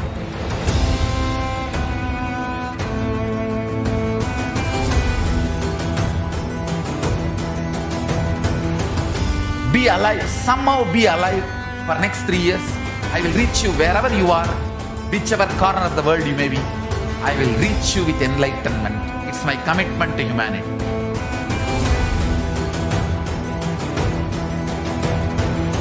I'm going to empower, enlighten each and every one of you with the fuel and energy of the parallel universe.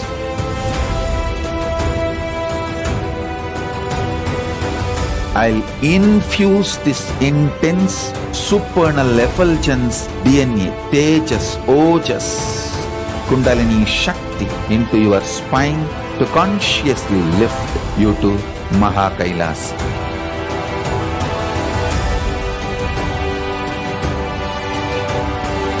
It is irreversible permanent enlightenment, irreversible power manifestation, irreversible permanent empowerment.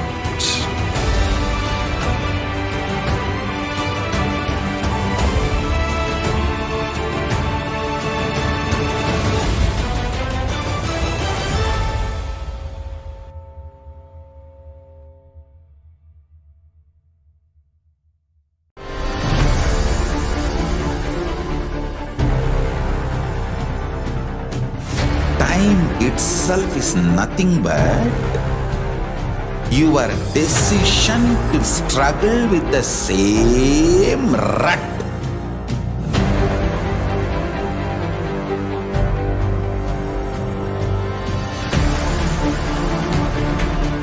Your decision to struggle with the same rut is time, Kala.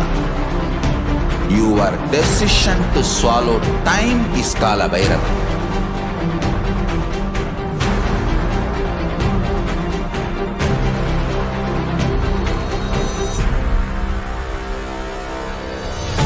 Stand. Be a conscious woman or man. Be conscious being.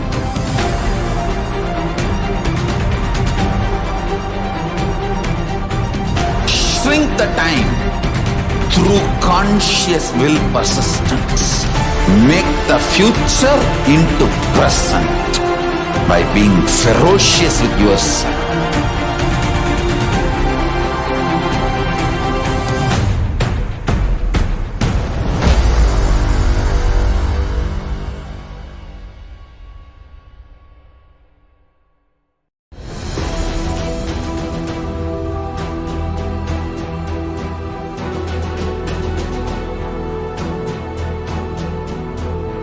Your consciousness has power at this moment to swallow, digest, clean up all negativity and all toxins.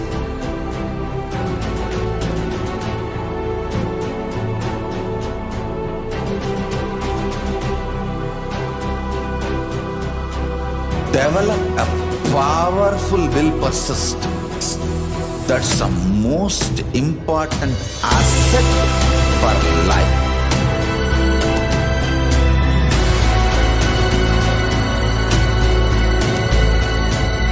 I am not giving you some life positive blah blah. I am giving you the facts of life. I am triggering your consciousness.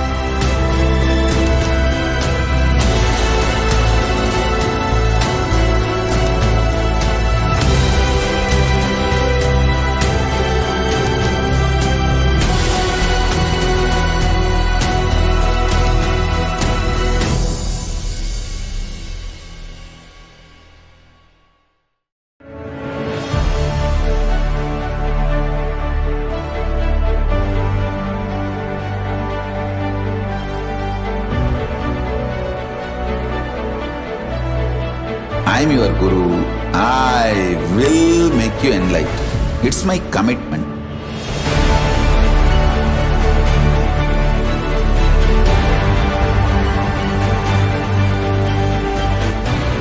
till you become Paramashiva. I won't rest. Don't worry at all.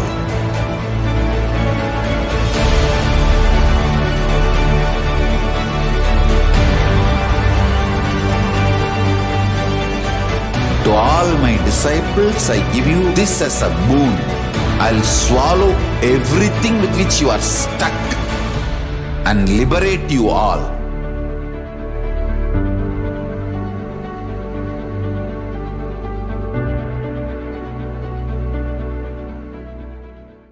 Greater signs of life can be realized with a greater ability to visualize.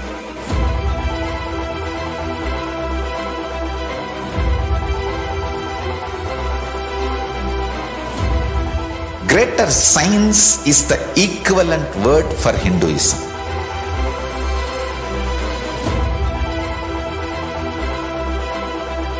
When you understand the greater science of life, greater courage, more possibility, more fearlessness, more joy, more bliss.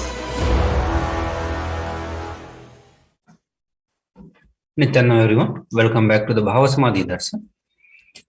So now we'll look into the completion process.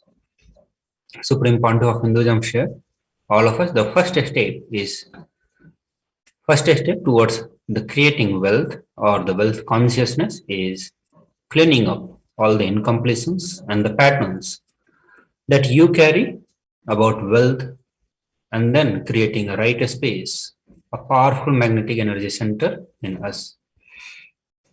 So we are going to be sharing the process of doing cleaning up all the incompletions and the various blind spots or the patterns that we carry around wealth. So to attract the wealth situations and the people that supports you to create wealth, like magnetic energy center for manifesting wealth the way you want. So we'll give you the completion process. So you have to dig out all the incompletions about the money. So you have to keep writing whatever comes to your mind. The moment you remember money. Okay, so how you are going to be finding all the incompletions related to the money. So this is the process. The moment you remember money, it will bring certain emotions like the tremendous pain, suffering, impossibility. It will start coming up in you. So you have to look into what is the emotions or the energy that it is invoking in you. The moment you think of money, whatever you feel and think, whatever emotions you go through, or whatever feeling, whatever thinking process you go through. Thinking process like money is difficult, money is impossible. Unless you cheat, you cannot get the money. Even if you cheat, somebody else will cheat you. Or the emotions like the pain, suffering, the impossibilities, the various other emotions will start coming up in you. So moment when you remember the money, so much of goes inside you about the money, your incompletions with the money. So spend few minutes and dig out all the incompletions, belief, mental patterns we have, the perceptions, cognitions we have about money. So whether it is your mental belief or the perceptions or the cognitions that you carry about the money, please write it down all in the detail. So the moment how the incompletion process, writing of incompletion process starts, that you start thinking about the money, whatever you feel and think. For an example, money is difficult, money is impossible. Unless you cheat, you cannot get the money, and even if you cheat, somebody will cheat you. So pen down, take a few minutes and dig out all the incompletions, belief, mental patterns, perceptions, cognitions you have about money.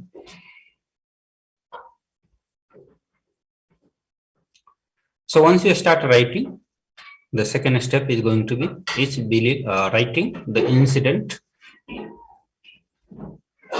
when this incomplete or wrong belief about the wealth started forming in you. So every cognizance or the belief that you carry about the wealth starts at some point of time in your life. So you have to write those incidents when those cognitions started in your life. So once you are done with this, then the next process will be relive and reliving. So then you are going to be completing with all those incompletions. You have to go back to the same age when the incident happened, when the idea, belief, the perception started building in you. Supreme Pontiff of Hinduism explained about the completion process, how you are supposed to be reliving and reliving yourself from all the blind spots, the incompletions, the pain and suffering that you carry about the wealth. So I'll give a few minutes for all of you to do the completion process. Please continue this process. Please be authentic and sincere while you dig out all your incompletions, belief, or perception about the wealth.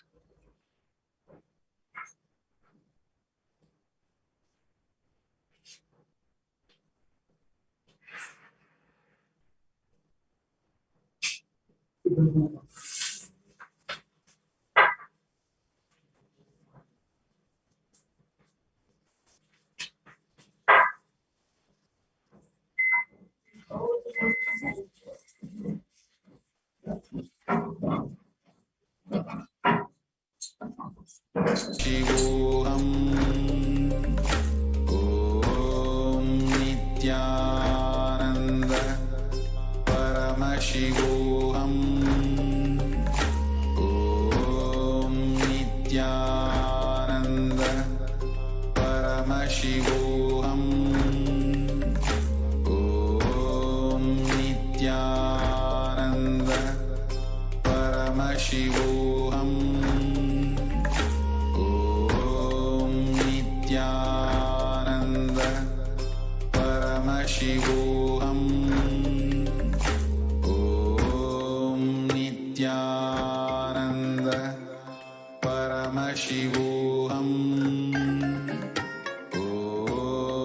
Nithyananda Paramashivoham.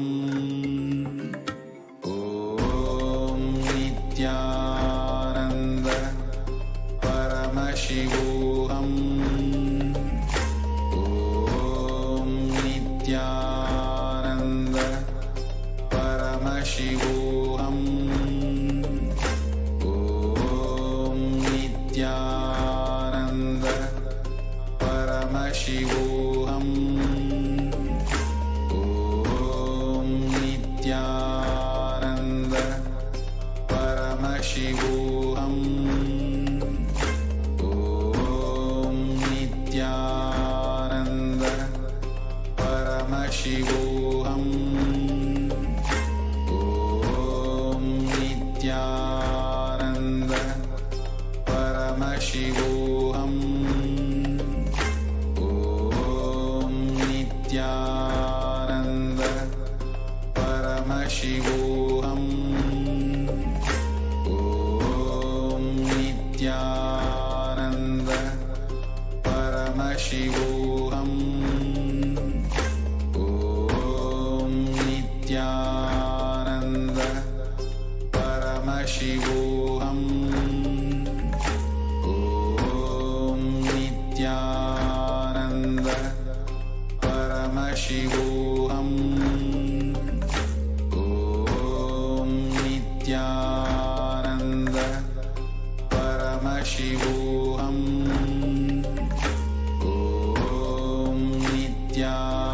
Om Nithyananda Paramashivoham. Om Nithyananda Paramashivoham. Om Nithyananda Paramashivoham. Om Nithyananda Paramashivoham. Om Nithyananda Paramashivoham. Om Nithyananda